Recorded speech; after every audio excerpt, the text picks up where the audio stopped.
Holy shit. We are officially moving forward in the Mines of Moria through what would have been draft purgatory.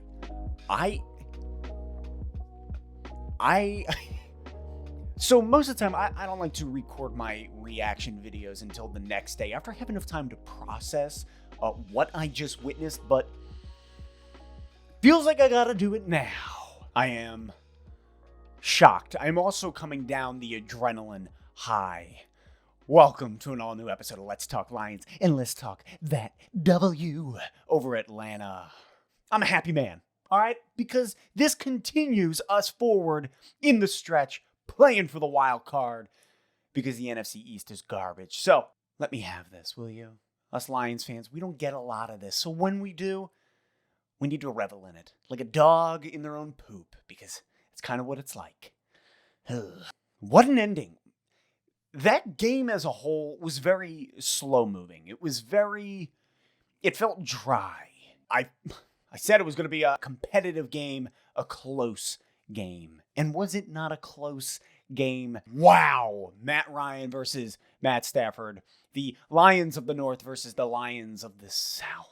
The last two times that we have faced off against Atlanta has come down to the last seconds of the game. The last time we played them with the 8-second runoff, and I'm sitting there with my buddies, and I'm like, this might happen. We might get the 8-second runoff again and lose. It might happen again, which would have been devastating. But this time, we walked out the victors on top of Atlanta.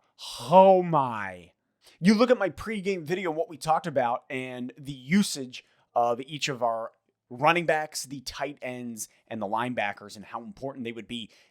And let's just say they were important. Hockenson was a huge element, was vital all the way up until the very last play of the game. If you can't tell, I'm hyped on that win, because that win seals us continuing forward. Coming off the bye, we looked at the next 3 games and how vital they were to either propel us forward or, if we lose one of those games, to tank. Not that the Lions organization ever would, but it was this idea of beat Jacksonville, beat Atlanta, beat Indianapolis. Because if you beat those 3, then you should win the next 3, which would be the Minnesota Vikings, the Washington football team, and the Carolina Panthers. So there's a good chance we have that 6-game stretch of wins. Now, that game as a whole was slow. By the time we got to the end of the first quarter, beginning of the second quarter, there'd been like 2 or 3 possessions. Like, it was moving so slowly, just dragging and dragging and dragging. So anyways, it feels good to put that W on the board. It feels good based off of the last time we played Atlanta. We needed it. We lost on the 8-second runoff. This time we won with 2 seconds left. Matt Stafford did what he does best. He said, fourth quarter glory, last 2-minute drive, it's mine. Beautiful pass down the field to Galladay. Kenny Galladay making moves, making big plays for us this game. He better get the money and the contract extension at the end of this year, because my God, do we need him.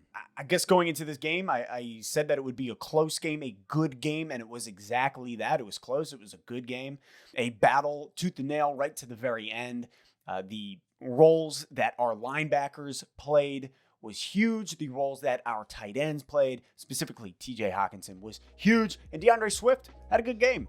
He had that one run for 24 yards that got pulled back because of a flag. But all in all, it was MLB Slugfest 2004 out there. But I'll tell you what, it feels good to win. I'll catch you later this week when we will discuss the Indianapolis Colts and Phillip Rivers Gumby rubber band arm and what it's going to take to beat them and keep sailing forward. Go Lions. Onward.